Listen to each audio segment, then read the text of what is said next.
नमस्कार दोस्तों, आप सभी का स्वागत है हमारी यूट्यूब चैनल में। आज के इस वीडियो के माध्यम से इंग्लिश के कुछ इम्पोर्टेंट क्वेश्चंस करने वाले हैं जो डीआरडीओ सेप्टम 10 और यूपीपीसीएल टीजी2 दोनों एग्जाम्स के लिए बहुत ज़्यादा महत्वपूर्ण हैं।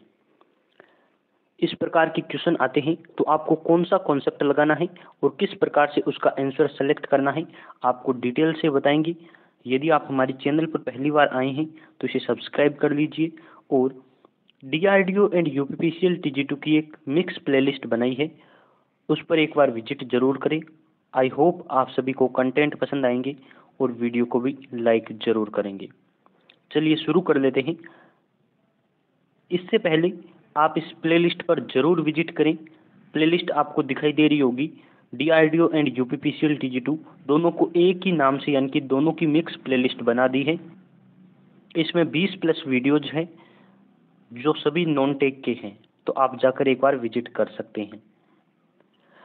आज हम प्रीपोजिशन टॉपिक से इंग्लिश के कुछ इंपॉर्टेंट क्वेश्चन सॉल्व करेंगे। आपको कॉन्सेप्ट भी बताएंगे जिससे आप भी इजीली इनको आंसर कर सकते हैं। आपका जो पहला क्वेश्चन है उसमें कहा गया है the poor have to work morning to evening.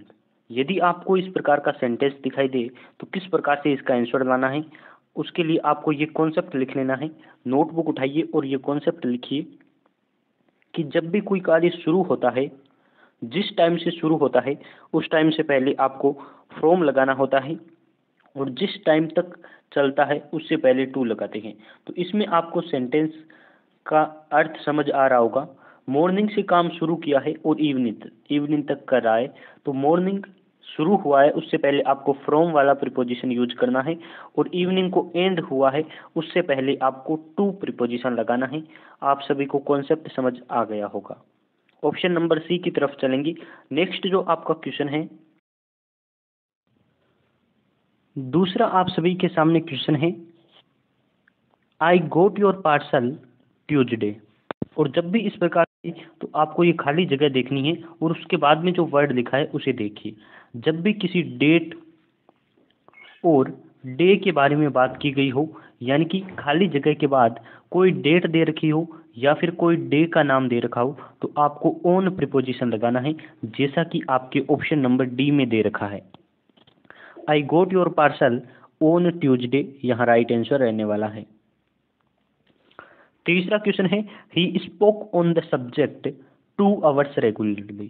इस प्रकार के सेंटेंस में आपको यहाँ देखना है और जब भी 2 आवर्स रेगुलरली या फिर फ्रॉम 5 ईयर्स, जब भी अनिश्चित टाइम आता है तो आपको सिंस और फॉर की तरफ जाना होता है। सिंस आपके घड़ी के निश्चित टाइम के लिए यूज किया जाता है, जबकि फॉर आता है वो अनिश्चित समय को प्रेजेंट करता है। तो यहाँ ऑप्शन नंबर बी होगा कि for 2 hours regularly. They will leave the place 10 PM। ये आपको सेंटेंस दे रखा है। प्रीपोजिशन का कोई भी क्वेश्चन सॉल्व करना है उससे पहले आपको खाली जगह और उसके बाद लिखा हुआ वर्ड देखना है। यहाँ आपको 10 PM दे रखा है। 10 PM क्या है, तो आप कहेंगे एक घड़ी का निश्चित टाइम है और ऐसे में आपके 8 प्रीपोजिशन आता है, तो आपको लगाना है they will leave the palace 8:10 PM। जब आपको यहाँ टेंस में प्रेजेंट कंटिन्यूज यानी कि परफेक्ट कंटिन्यूज की हेल्पिंग वर्ब ना दे रखी हो तो आपको 8 वाला ऑप्शन सेलेक्ट करना है। यदि यहाँ हैव बीन या हैज बीन वाली होती फॉर्म तो आपको सिंस की तरफ जाना होता। अगला क्वेश्चन दे रखा है we get rains July every year. जब भी इस प्रकार की क्वेश्चन दे रखे हो और आपके ब्रैकेट के बाद कोई भी मंथ ईयर का नाम दे रखा हो, मंथ ईयर, तो आपको उस टाइम इन प्रीपोजिशन लगाना है, जैसा कि आपके ऑप्शन नंबर डी में दे रखा है we get rains in July every year. Month का नाम दे रखा है तो आपको इन प्रीपोजिशन की तरफ जाना है। अगला क्वेश्चन की बात कर लेते हैं। आपको दिखाई दे रहा होगा his birthday is next Sunday. अभी अभी हमने रिसेंटली एक क्वेश्चन सॉल्व किया और उसमें बात की कि जब भी डेट और डे का नाम दे रखा हो तो आप ऑन प्रीपोजिशन लगाएंगे और आपको देखना है कौन से प्रीपोजिशन में ओन वाला दे रखा है, तो आप कहेंगे सी वाले ऑप्शन में ओन प्रीपोजिशन दे रखा है। His birthday is on next Sunday, इस प्रकार से आपका राइट आंसर होगा। यदि नेक्स्ट संडे की जगह कोई डेट दे रखी होती जैसे 26 अगस्त, 26 जुलाई, तो आपको वहाँ ओन प्रीपोजिशन लगाना होता। डेट और डे दोनों में ही यही प्रीपोजिशन उपयोग किया जाता है। अगला क्वेश्चन है कि दे हैव बीन रीडिंग, तो ये अभी अभी मैंने रिसेंटली करवाया है। यदि आपको टेंस दे रखी है प्रेजेंट परफेक्ट कंटिन्यूज की, यानी कि have been, has been plus verb की चौथी फॉर्म, तो आपको निश्चित टाइम के लिए आपको सिंस प्रीपोजिशन लगाना है और ऑप्शन आपको यहाँ नहीं दे रखे हैं, आपको अपनी तरफ से सिंस प्रीपोजिशन लगाना है।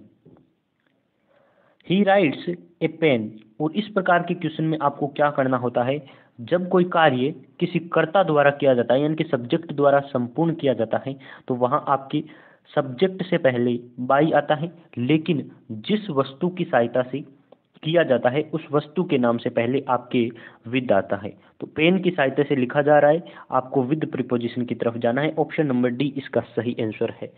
यदि इसे पैसिव में बनाया जाए तो आपके ही को जब हिम करेंगे तो हिम से पहले बाई आएगा, क्योंकि कर्ता से काम किया जा रहा है। सब्जेक्ट से पहले बाई आता है और ऑब्जेक्ट जो होता है, वस्तु होती है, उससे पहले आपके विद आता है। आज का जो हमारा लास्ट क्वेश्चन है, राम विल गो 4 जून, तो अभी अभी मैंने बताया कि डेट और डे से पहले आपके ओन प्रीपोजिशन आता है और आपको अपना ऑप्शन देखना है। ऑप्शन नंबर ए में दे रखा है ओन प्रीपोजिशन। आई होप आप सभी को प्रीपोजिशन का यूज कैसे किया जा रहा है कॉन्सेप्ट समझ आ रहे होंगे। चैनल पर पहली बार आए हैं तो सब्सक्राइब वाला बटन दबा दीजिए और हो सके तो व्हाट्सएप ग्रुप में ज़रूर शेयर करें।